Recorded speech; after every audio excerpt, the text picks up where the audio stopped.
নমস্কার বন্ধুরা, আশা করি সবাই ভালো আছেন। আজ যাব মিনি পেহেলগাঁও অফ মেঘালয়াতে, যেটা গুয়াহাটির থেকে ডিস্টেন্স 85 কিলোমিটার, আর যেতে টাইম লাগবে মোটামুটি 2 ঘন্টার একটু বেশি। এটা গুয়াহাটি থেকে যদি আপনি যেতে চান তাহলে বড়াপানি লেকটা পাওয়ার আগেই ডান দিকে ঢুকে যেতে হবে। আর যদি শিলং থেকে আসতে চান তাহলে আপনার বড়াপানি লেকটা পার করে বাঁ দিকে ঢুকে যেতে হবে। তো এই মেন রাস্তার থেকে বেশ কিছুটা গেলেই এখানে মিনি পেহেলগাঁওটা আছে, যেটা আজকে আমরা যাব বলে ভেবেছি। অনেক দিন থেকেই ভাবছিলাম, তো ঠান্ডা থাকতে থাকতে গেলে এইসব জায়গায় ভালো লাগে, সেই জন্য আজকেই বেরিয়ে পড়লাম মিনি পেহেলগাঁওয়ের উদ্দেশ্যে। দেখি গিয়ে আর কি কতটা আসল পেহেলগাঁওয়ের সাথে কতটা মিল আছে, নামটা জাস্টিফাই হয়েছে কি হয়নি। তো মোটামুটি মিনি পেহেলগাঁওয়ে এসে ঢুকে গেছি একটা পার্কের মতো জায়গা দিয়ে। ওখানে এন্ট্রি ফি আছে, এন্ট্রি ফি দিয়ে আপনাকে ঢুকে যেতে হয়। বেশ বিরাট বড় একটা এরিয়া, যেখান থেকে বড়াপানি লেকটাকে পুরো না হলেও বেশ খানিকটা অংশ দেখা যাচ্ছে। আর আছে সাথে পাইন ফরেস্ট। অনেকটা যেহেতু এরিয়া, সেই জন্য এখানে লোকজন এসে পিকনিকও করছে, আবার কিছু লোকজন বাড়ির থেকে খাবার বানিয়ে নিয়ে এসেও খাচ্ছে। আবার কিছু লোক আছে যারা ঘুরে এখান থেকে ঘুরে তারপর হয়তো চলে যাচ্ছে, যেমন আমরা আর কি। আমরা আজকে এখান থেকে মিনি পেহেলগাঁওটা ভালো করে দেখে বেরিয়ে যাব চেরাপুঞ্জির উদ্দেশ্যে, কারণ আজকে ইচ্ছে আছে চেরাপুঞ্জিতে একটা রাত থাকার আর কি। আর চেরাপুঞ্জি যাওয়ার পথে যদি কোনো নতুন স্পট পাওয়া যায় সেটা দেখে নিয়ে তারপরে গিয়ে রিসর্টে ঢুকে যাব। তো দেখুন মিনি পেহেলগাঁওটা মোটামুটি এরকম। যারা এইদিকে আছেন আর কি, তারা হয়তো গুয়াহাটির দিকে তাদের হয়তো সবারই দেখা হয়ে গেছে, কিন্তু যারা বাইরে আছেন তারা হয়তো দেখলে তাদের ভালো লাগবে ভিডিওটা। তো যাই হোক, মিনি পেহেলগাঁওটা দেখে আমরা বেরিয়ে পড়লাম চেরাপুঞ্জির উদ্দেশ্যে। আর যা হয়, মেঘালয়ের রাস্তা তো আপনি যেদিকেই যাবেন সেদিকেই অপূর্ব সুন্দর। তো এই জায়গাটা দেখেও খুব ভালো লাগলো, ভালো লাগাতে এই জায়গাটায় দাঁড়িয়ে পড়লাম। দেখুন, আশা করি আপনাদেরও ভালো লাগবে জায়গাটা। এইখান থেকে বেরিয়ে আমরা সোজা চলে যাব গার্ডেন অফ কেভসে। এবার এটার নামটা জানলাম আর কি, যে গার্ডেন অফ কেভস বলে একটা জায়গা আছে, যেখানে আপনার 10টা কেভ নাকি আছে। মানে এন্ট্রি নেওয়ার পরে ওখানে 10টা কেভ আছে, 10টা কেভই আপনারা ঘুরে দেখতে পারেন আর কি। আমরাও দেখছি, সাথে সাথে আপনারাও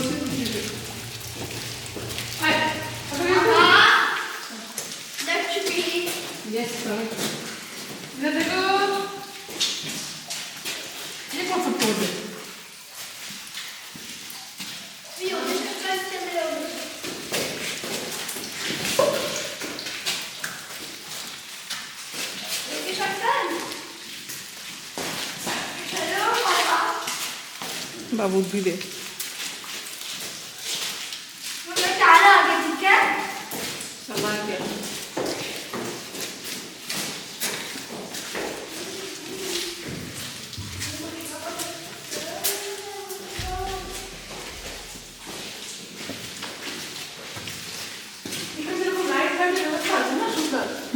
গাইড আছে অনেক স্পটে। ওইখানে তো মনে হচ্ছে না अंदर कोई शेर वेर मिल जाएगा। পানি বসে আছে নাকি ভিতরে।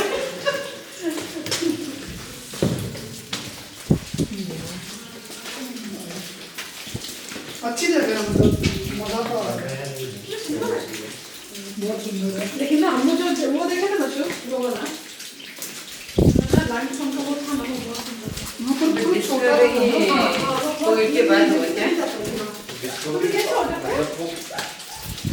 क्या बोलते थे, छोटे हुआ रहेगा पहले, बस वो था ना वॉकिंग वाला था, वो बात नहीं रहेगा। बट बारिश में इट विल चेंज ना रे मोटो, पानी आ जाएगा जी अच्छा खासा, फिर अंदर ही अगर अभी का पानी है तो वही ना बारिश में इट विल चेंज ना डायरेक्शन वे, उसके बाद पहुंच गए फाइनली। फाइनली देख लो चलो। और केव बहुत अच्छा है। अरे तेरे को और है पूरा प्लानिंग করে ভালো मैं डाला। Bye bye.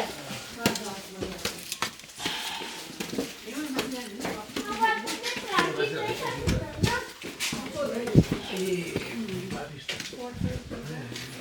stairs are-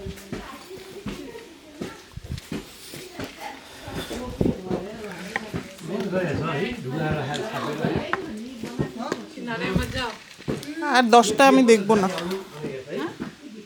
একই হবে, আর দুটো দেখলাম ব্যাস।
হ্যাঁ মনে হচ্ছে তাই, আমার লাঠিটা দেখে আরোই মনে হচ্ছে।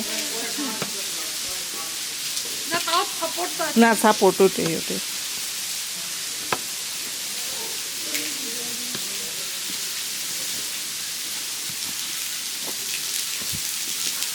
এরকম একটা ইয়েতেও আছে ওয়াটারফল মিজোরামে।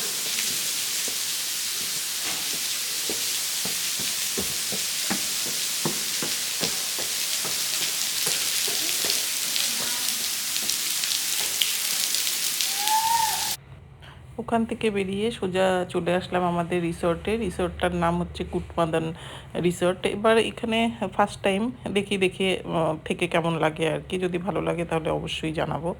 তো সকালবেলা রাত্রিটা কাটিয়ে সকালবেলা সানরাইজটা দেখতে আমরা বেরিয়ে পড়লাম। যদিও সানরাইজটা অপূর্ব লাগছিল, কিন্তু সত্যি কথা বলতে মোবাইলে অত ভালো আসে না ভিডিও। যদি আপনারা সামনের থেকে দেখতেন তাহলে অপূর্ব লাগতো আরও। যাই হোক, সানরাইজটা দেখে ভাবলাম যে একটু চারিদিকের গ্রামটা ঘুরে দেখি, যার জন্য চারিদিকের গ্রামটা ঘুরতে বেরিয়ে গেলাম। দেখুন রাস্তায় একটাও মানুষ নেই আর কি, এত নির্জন শান্ত, মানে দুদিনের জন্য আসলে আপনাদের ভীষণ ভালো লাগবে। তো আজকেই আমরা ফিরে যাব গুয়াহাটিতে। তো এখানে এই রাস্তা দিয়ে হেঁটে একটু গ্রামটা দেখে রিসর্টে ফিরে ব্রেকফাস্ট করে আমরা বেরিয়ে যাব গুয়াহাটির উদ্দেশ্যে। তো এই ছিল এবারের মেঘালয় ট্রিপ। যদি আপনাদের ভালো লাগে তাহলে লাইক, শেয়ার, সাবস্ক্রাইব অবশ্যই করে দেবেন। থ্যাংক ইউ বন্ধুরা।